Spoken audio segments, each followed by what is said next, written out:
Good day, everyone. Welcome. I'm Susana, a member of the ICCT Communications team. Thank you for attending today's webinar. As you have heard, this webinar is being recorded and will be available on our YouTube channel in the coming days. Everyone has their microphones on mute. If you have questions, you can write them in the question block that you can find in the control panel on your screen. And after the presentations that will last about 25 minutes, we will have an additional 50 to 20 minutes to answer all your questions. So today we are going to talk about the results of the ICCT report, Electrifying Road Transport with Less Mining, a Global and Regional Battery Material Outlook. Our presenters are Eyal, lead author of the report and associate researcher at the ICCT, and Georg Bieker, co-author of the report and senior researcher at the ICCT. Eyal will start with the presentation, so please feel free to share your screen whenever you can. Sure.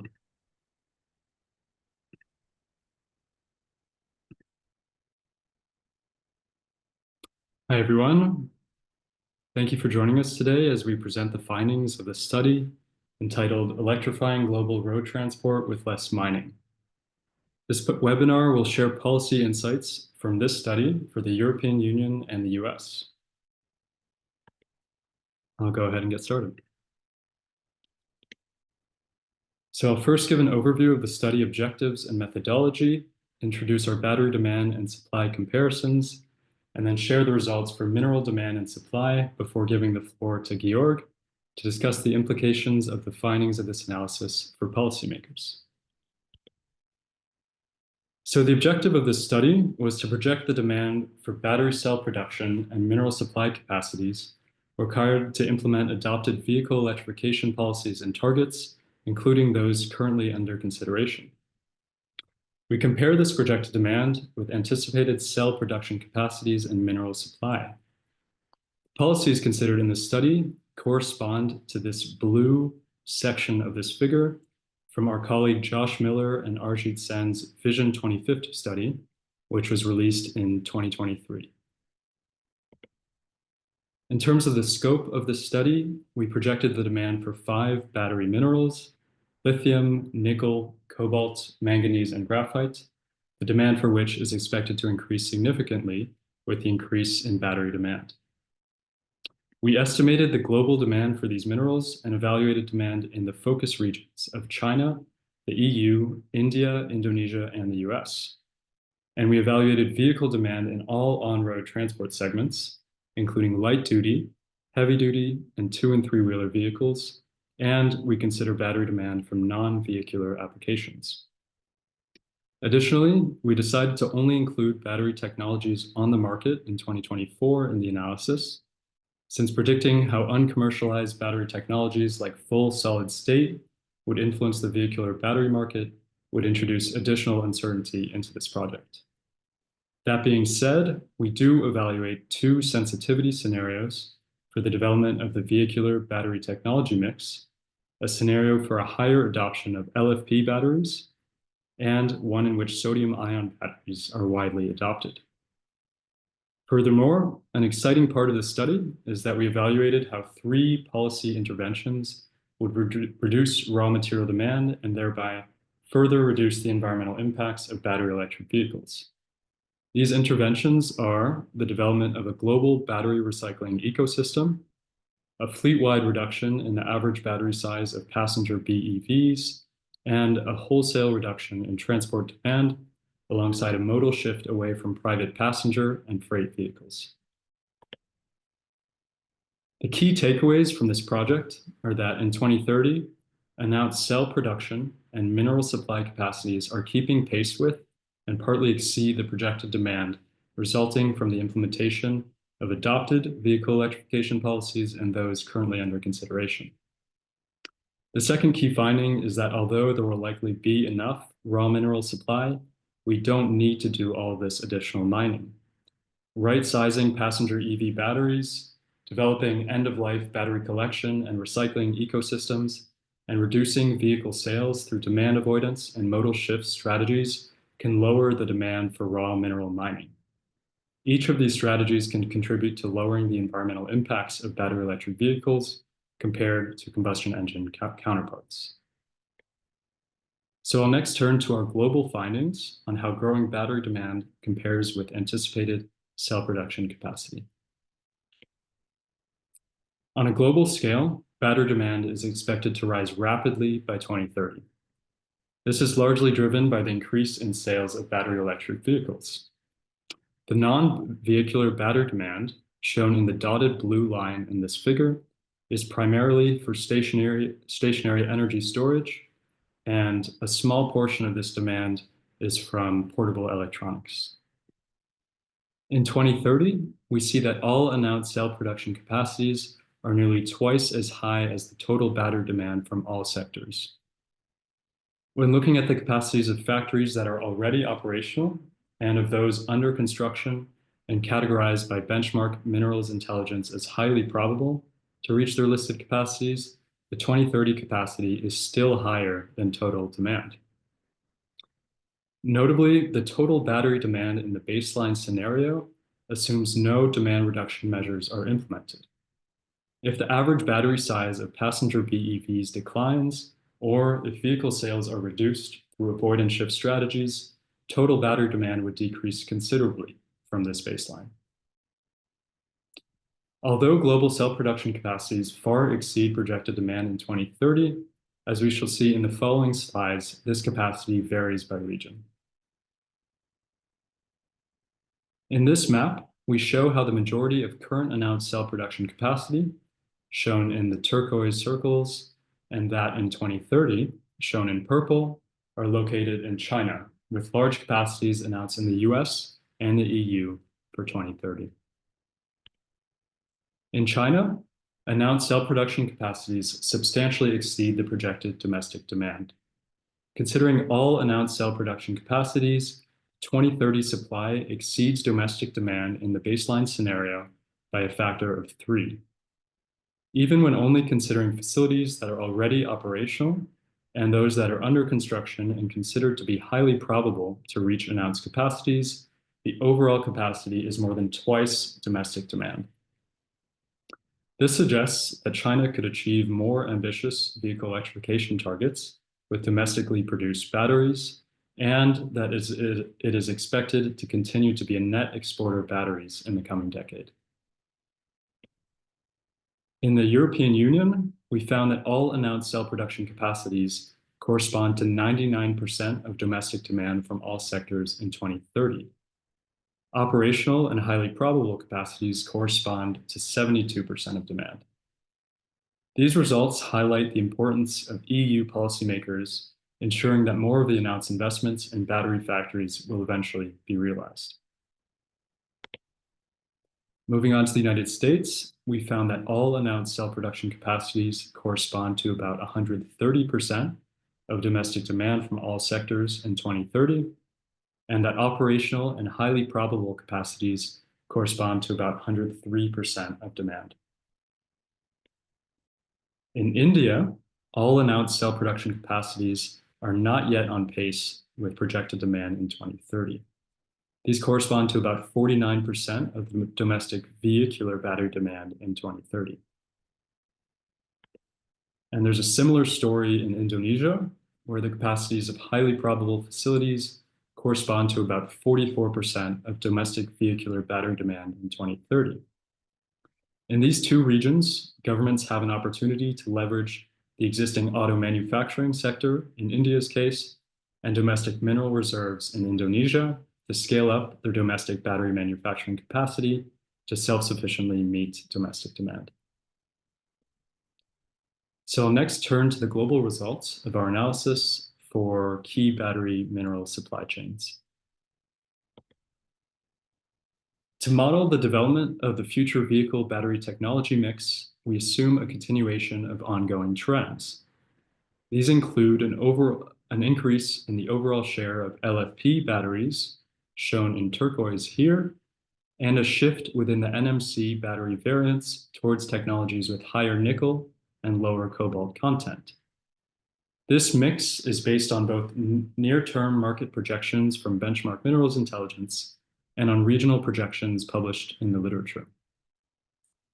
To account for regional variations in the mix of battery technologies, we grouped countries into one of two groups: an LFP-leaning region, which includes China, India, and Indonesia, and an NMC-leaning group of countries, including the EU and the US. For the high LFP and high sodium ion share sensitivity scenarios, we also use these two groups to split up different countries.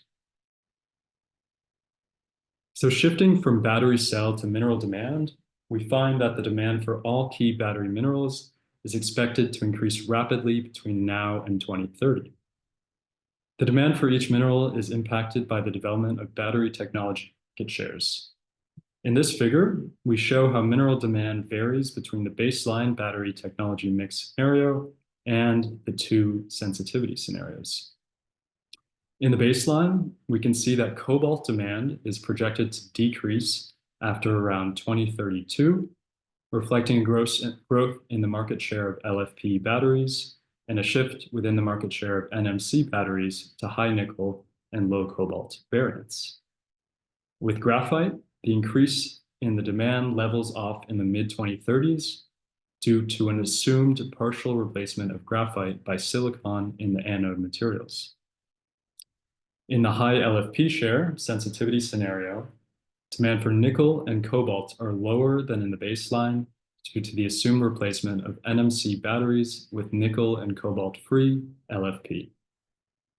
In the high sodium ion share scenario, we assume sodium ion batteries replace part of the LFP share in the high LFP share scenario because sodium ion batteries are likely to be used in shorter range vehicles. The wide-scale adoption of sodium-ion batteries would result in a reduction in lithium and graphite demand when compared to the baseline, because sodium-ion batteries do not contain either material. These demand figures are all under the baseline demand reduction scenario. In the next slide, we look at the impact of demand reduction interventions on curbing this expected growth in mineral demand.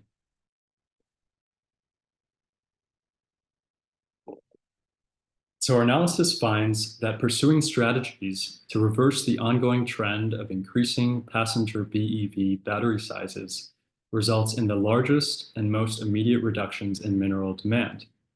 These amount to about 28% for all minerals in 2035. On the other hand, battery recycling and avoidance shift strategies are projected to reduce mineral demand, with impacts growing significantly after 2040.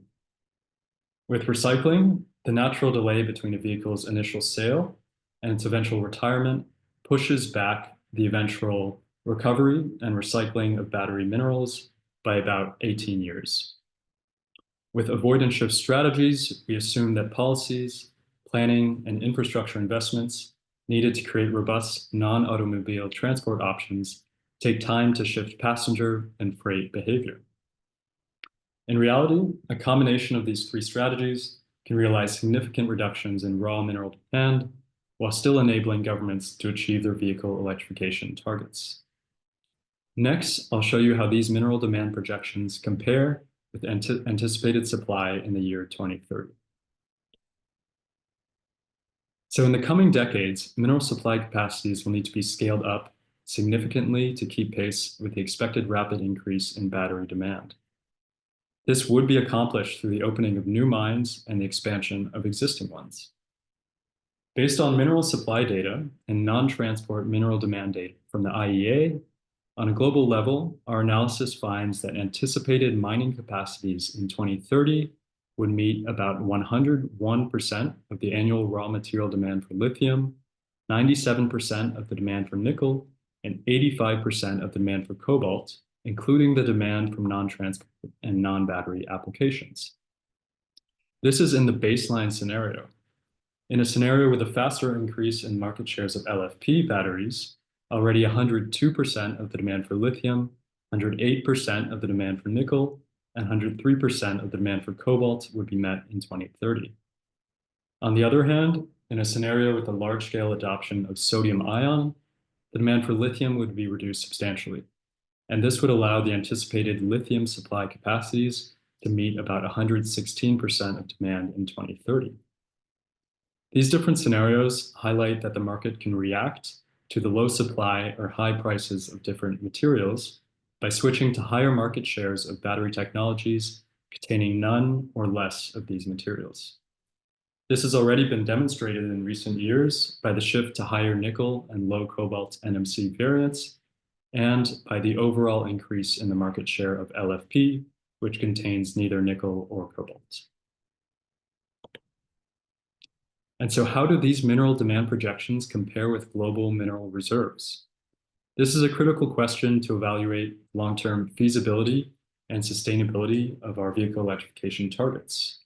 However, this can be misleading if we assume that mineral reserves are fixed at one point in time. Reserves are the portion of mineral deposits that are considered technically and economically extractable at a certain point in time. With the ongoing exploration of mineral deposits, the development of new mining and refining technologies, and fluctuating raw material prices, global reserves have grown continually over the last decade. For lithium in particular, shown here in the blue line, we can see that reserves have grown by a factor of 3 since 2010 and doubled since 2019 alone. With the expected growth in battery demand, it is likely that reserves for key battery minerals continue to grow in the coming decades. That being said, we did evaluate how the cumulative raw material demand for vehicle electrification between 2023 and 2050 compares with global reserves. This figure is based on data on reserves in 2024 as identified by the US Geological Survey. It shows what proportion of reserves would be needed to meet the cumulative demand in the baseline and high LFP battery technology scenarios.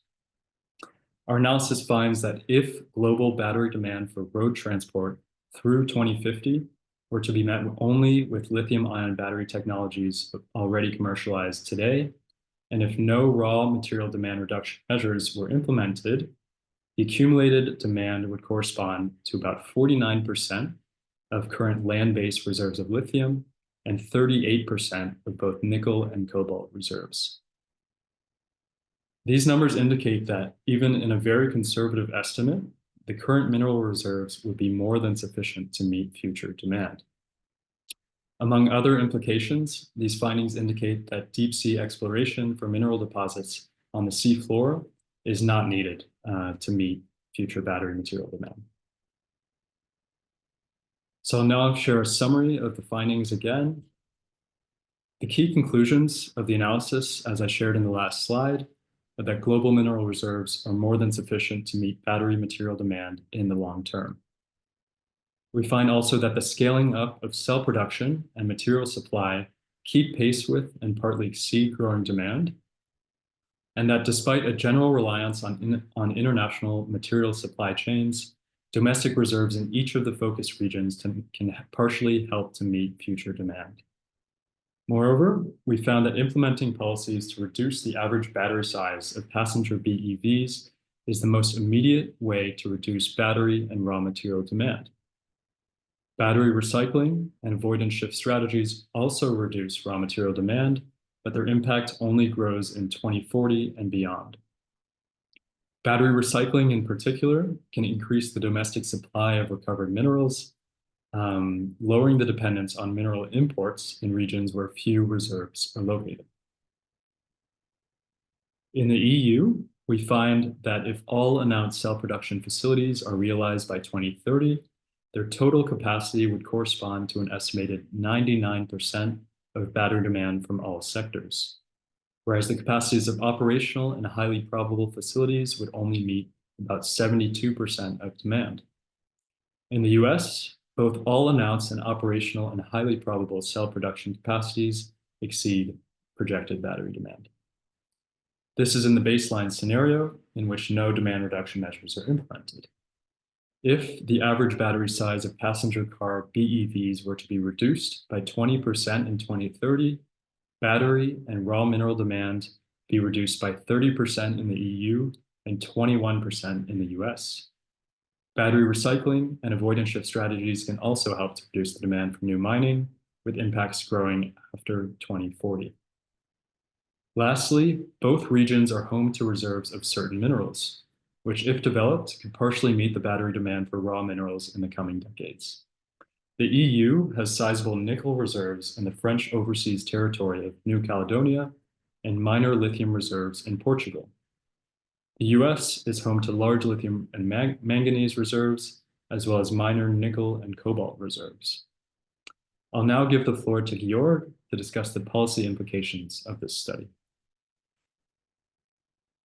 Yeah, thanks a lot, Eyal, and thank you everybody for attending. I would like to spend a few minutes on policy recommendations that we draw from this analysis. So first of all, the main message already spoken by Eyal is that we see that the battery and material supply chains do not limit the implementation of currently discussed vehicle electrification and CO2 emission policies in the transport sector globally. So that's certainly the most important policy implication we can draw from this study. But on the next two slides, we have some more detailed recommendations on the supply and on the demand reduction side. So on the next slide, there are our policy recommendations on the supply side. So on the left, here are some recommendations on scaling up supply capacities, mainly in particular supply capacities for domestic production. We see that adopting and maintaining policies that set a clear timeline for BEV adoption can send a strong signal to the industry to invest in the supply chain. If these targets are being discussed or are weakened, also the investment security would decrease, and that would put investments at risk.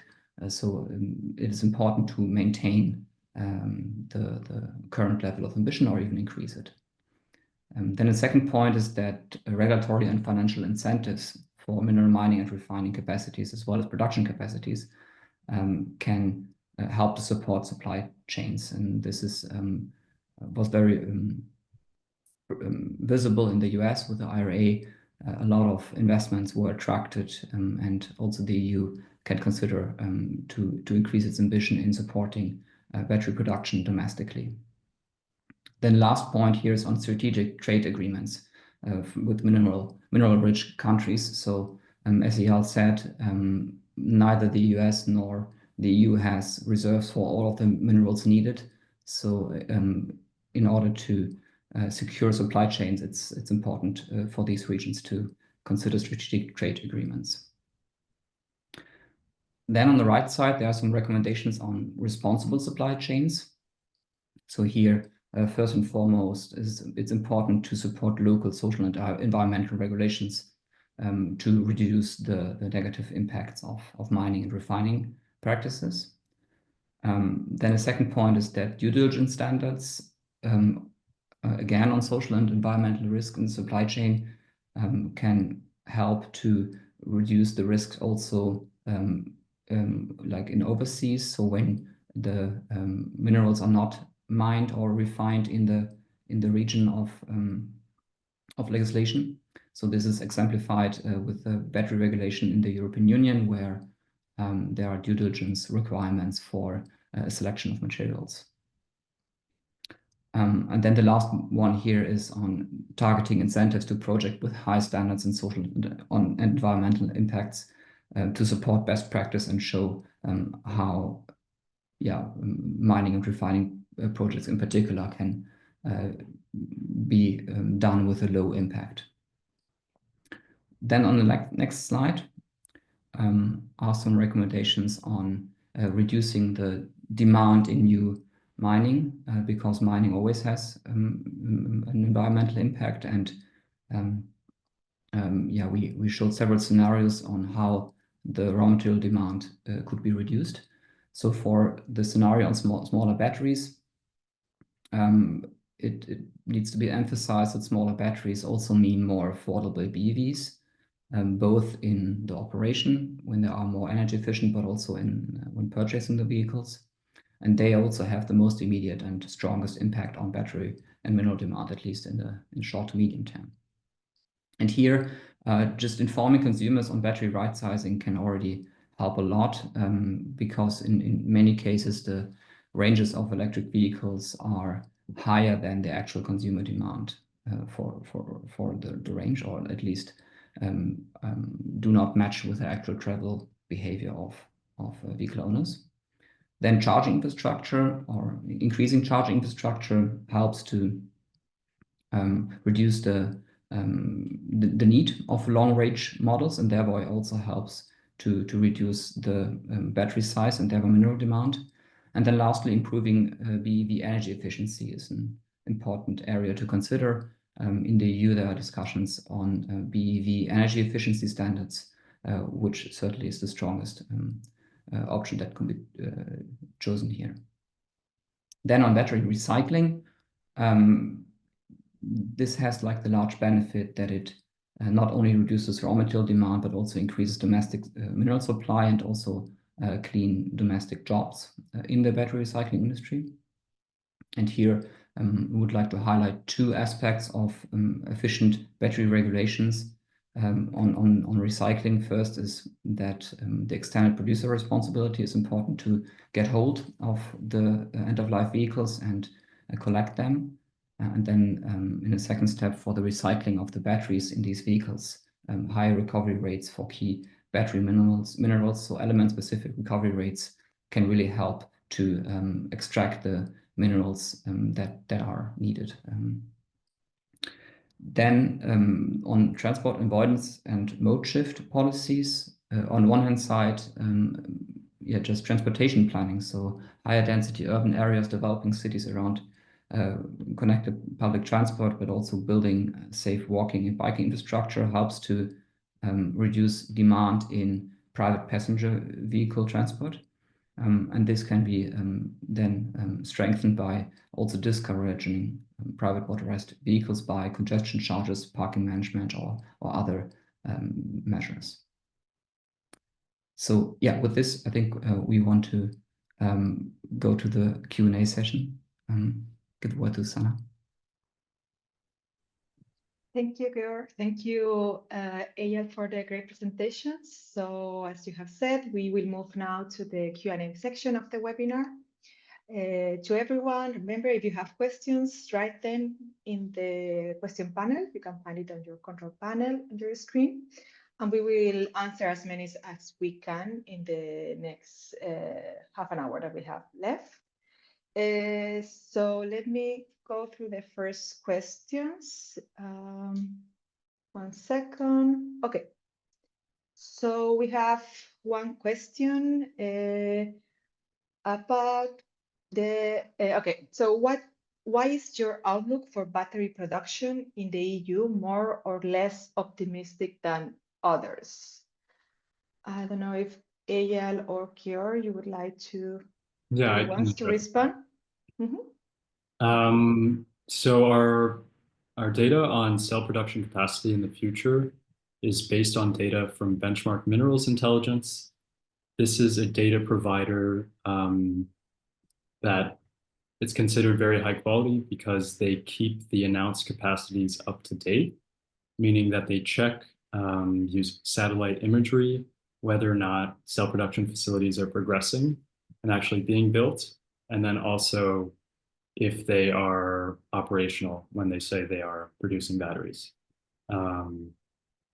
The downside of other data sources is that they potentially don't update the data, which could result in an overestimate of capacities as certain plants go bankrupt or announce that they're pausing their scaling up, for example.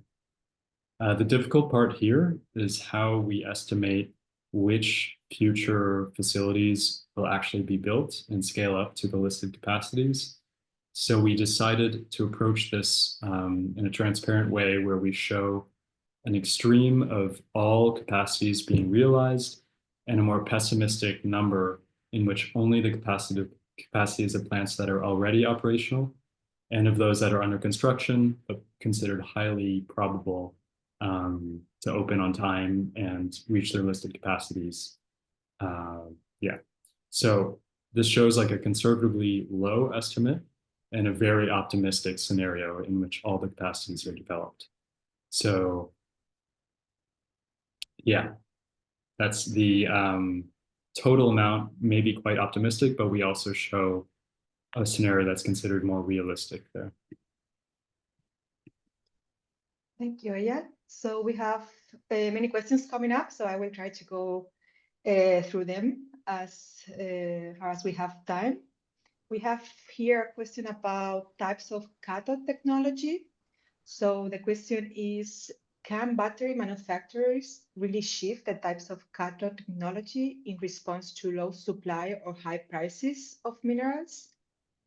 Yeah, I'll leave it up to you to decide who wants to respond. Thank you. I can take that as well. So yeah, we're pretty confident that overall throughout the industry, cell manufacturers can shift the types of batteries that they produce. This has already been shown in recent years by the shift to more LFP battery chemistries, and also by the shift away from higher cobalt containing NMC chemistries. And both of these trends are in reaction to the volatility of cobalt prices. And this, for example, the spike in lithium prices in late 2021 and 2022 also encouraged a lot of companies to start looking more seriously into sodium-ion battery technology. So that leads us to have this confidence there. Thank you. Thank you. So there is another question about demand scenarios. Are the demand scenarios used compatible with the necessary rate of phasing out fossil fuel use to achieve the climate goals of keeping us within the 1.5 degree global warming? I don't know if you want to respond, Georg or Eyal, to this. Georg, would you like? Yeah, so maybe yeah, to emphasize again what Eyal presented on one of the first slides, this study yeah, addresses the mineral and battery demand for implementing currently discussed and adopted policies. So everything that goes beyond that is not covered by our demand estimates. And in order to reduce the emissions from global road transport to go to 1.5 degree pathway, there's much more ambition needed. But we see this battery demand and supply as a balance. We see that the more there's demand, the more there's supply. So with a considerable like planning timeline for increased ambition, we expect that also the supply chain and battery production capacities will scale up. But what we modeled here is only those policies that are currently being considered. So in the EU, this means we model the phase out of combustion engine cars by 2035 and similar targets for heavy duty vehicles. And in the US, we model the most recent EPA greenhouse gas emission standards and also the proposal for heavy duty greenhouse gas emission standards in the US. Thank you. So there are many questions coming out. Thank you everyone for all the interest and engagement. There is one about the solid state technology. Considering that solid state technology will be available in the coming years, why isn't this technology accounted in your forecast? I'm not sure who will be better suited to answer. Yeah, I can answer that one. We've seen in recent years that several companies have announced start of production of full solid state batteries, but none of these companies have succeeded in really starting production on a mass scale. So we weren't that confident that any company would be able to do so in the coming years. We see in the research that it's likely that this could happen around 2030, but there is a considerable amount of uncertainty there. And given that uncertainty and the dozens of other uncertain assumptions in the study, we decided to exclude it there. And maybe to add on that, we expect that if solid state batteries will be produced they might not be cost competitive to lithium-ion batteries, because the production of solid-state batteries with the lithium metal anode are more complicated and therefore most likely also more costly in the production itself. And then also on the material demand, they don't look that different when it comes to the cathode materials. So when we talk about lithium and nickel and manganese and cobalt demand, solid-state batteries use the same cathode materials, so they also have the same demand. Actually, the lithium demand is higher on a per kilowatt hour basis for solid-state batteries, but therefore they save some graphite. But since graphite is maybe like less critical than the other minerals, in the end, it wouldn't make such a big difference to consider solid-state battery in the study. But we had difficulties also understanding what could be the potential market shares, giving the most likely not competitiveness of this technology on the mass market. Thank you. So there are several questions about the demand reduction via smaller batteries. Here is one.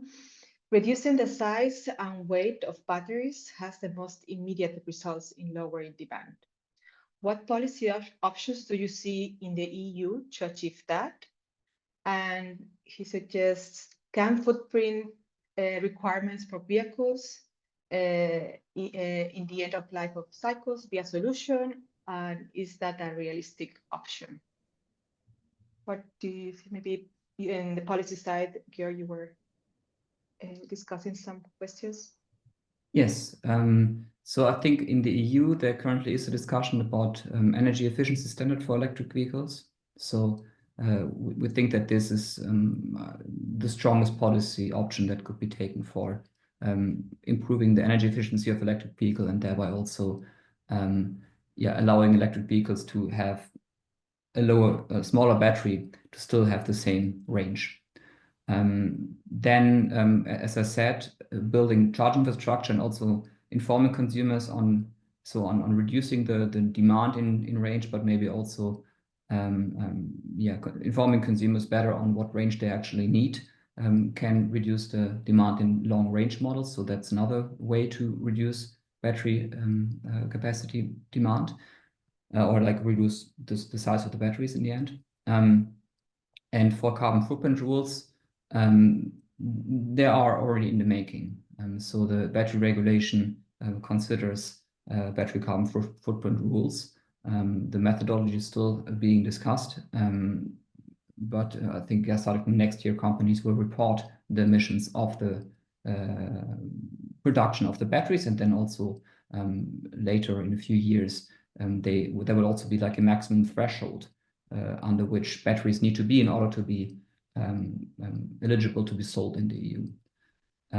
That being said, this methodology does not consider the total emissions of the vehicle, of the battery production, but divides it through the energy that this battery can deliver over its lifetime. So in the end, the size of the battery is not affected by this methodology, because a larger battery can also store more. And then if you have produced like twice the size of the battery, you have twice the emissions, but you also divide it by twice the energy, and therefore the impact is not provided, unfortunately. Mm-hmm. Thank you, Georg. There are several questions about what vehicles are considered in the battery demand. So is the battery demand considered in the study only from light vehicles and trucks too? And there is another one asking about off-road vehicles. I think you have Eyal mentioned it at the beginning. Mm-hmm. Yeah, so we consider all on-road vehicles. We don't consider off-road vehicles or equipment like tractors or forklifts. But for on-road vehicles, we do consider light and heavy duty, including trucks, light commercial vehicles, passenger cars, and buses, as well as 2- and 3-wheelers. Great. There are many questions coming regarding solid-state batteries. I'm trying to select some of them.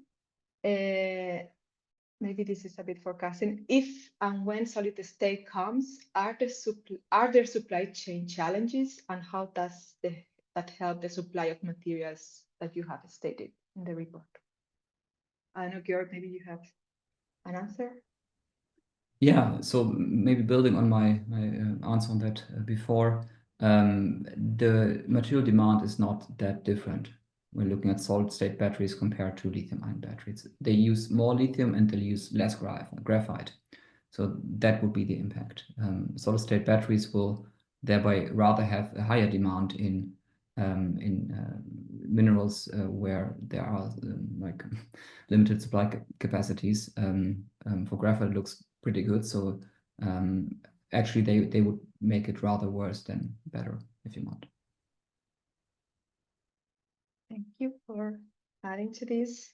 So what are the sources? This is about forecasts. What are your sources for the CAF or CAM forecast, and will you publish the exact percentages, make them available on request? Maybe this is something that you can also follow up later. Yeah. So we don't assess specifically CAM production in the study. We look at the supply of battery cells. That's what the data from Benchmark Minerals Intelligence gives us. Yeah, but we do look at sort of the geography of where CAM, cathode active material, and anode material is located in the world. And this is in the study. But yeah, you can look in the study for more details. And the supply and demand picture for cathode and anode active material production is an important topic for the research. Thank you. There is also one question about the study details. So do research consider, in your study, do research consider commercial feasibility of extracting the resource, or simply refer to known resource of any type? I don't know if this is enough clear. Yeah. Okay. Eyal or Georg? Oh, yeah, Eyal. And go ahead. Thank you. So the reserves are categorized by the US Geological Survey again, and this considers both the physical properties of the material, the technology used to extract that, and the profitability or the economics, if you will, of extraction. Whereas resources are just the estimated total amounts of deposits in the Earth's crust. So yes, if that answers your question, the reserves are more specific. Thank you. So there are questions also about transport demand avoidance and modal shift changes. Can you give more detail about transport demand avoidance and modal shift changes that you have assumed for the demand calculations, such as what percentage of passenger EV travel avoided or shifted to other forms of transport? I don't know if there is time for such a Yeah, so there's a lot of details involved in this modeling.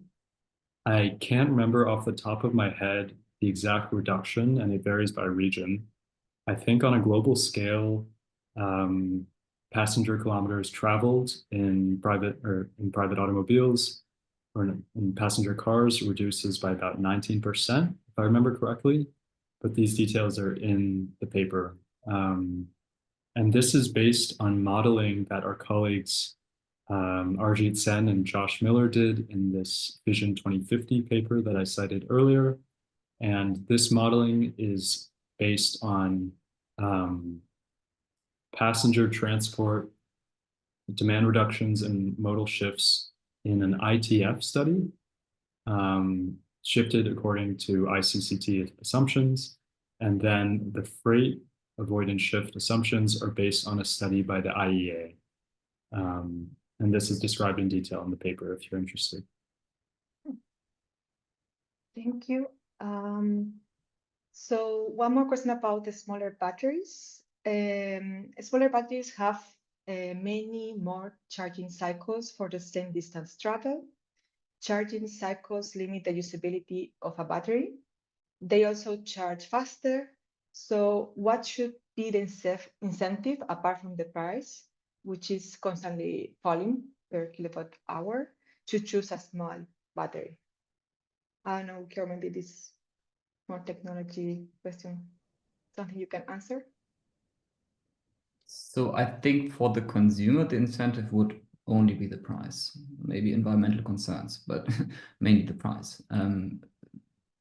So like that would be my answer. Like, yes, you need to charge them more often for per distance traveled.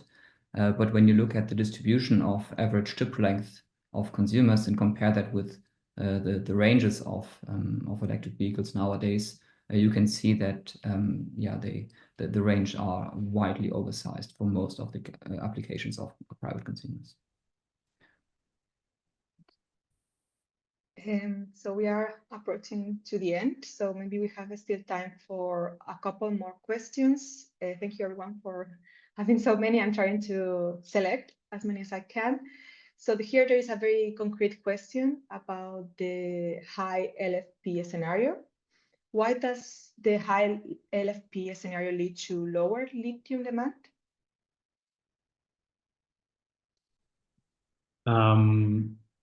If I remember correctly, in the material intensity of these different battery chemistries, LFP has slightly less lithium content than that for NMC batteries. And in the high LFP share scenario, the LFP share is higher. So that's displacing NMC, and therefore the lithium is slightly lower.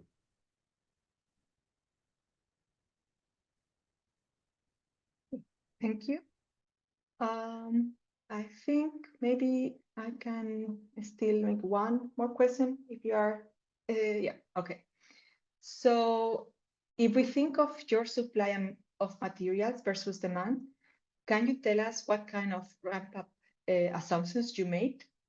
Have you talked to processing plants to understand how long it takes to build capacity versus the time the material is mined?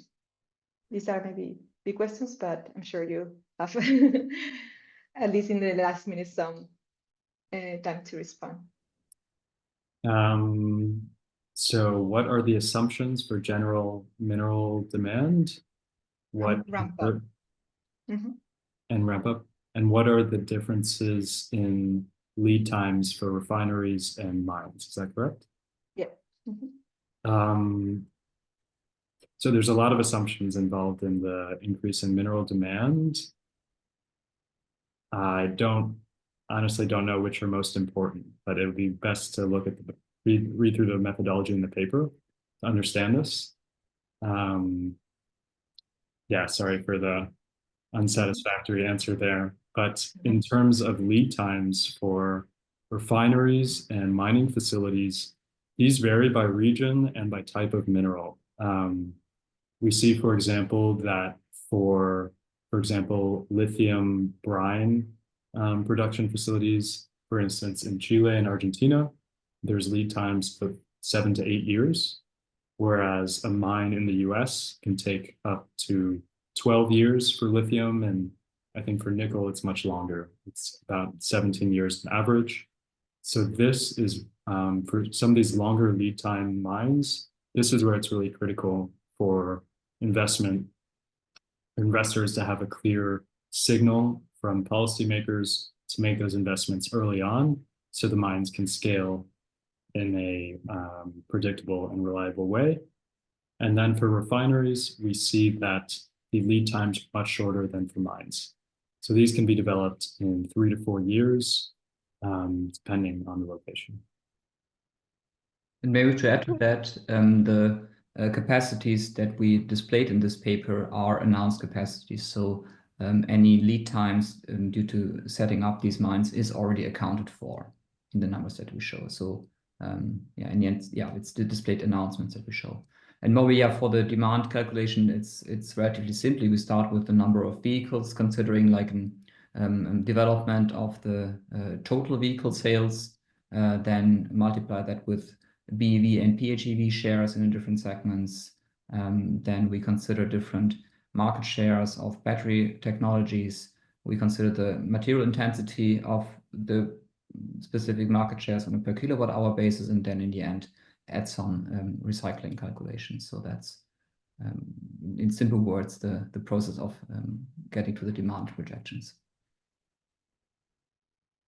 Thank you, Georg, and thank you, Eyal. So we have run out of time. Our authors can follow up with some of the questions after the event. Thank you to everyone for participating in today's presentation, and please don't hesitate to reach out to us if you have further questions.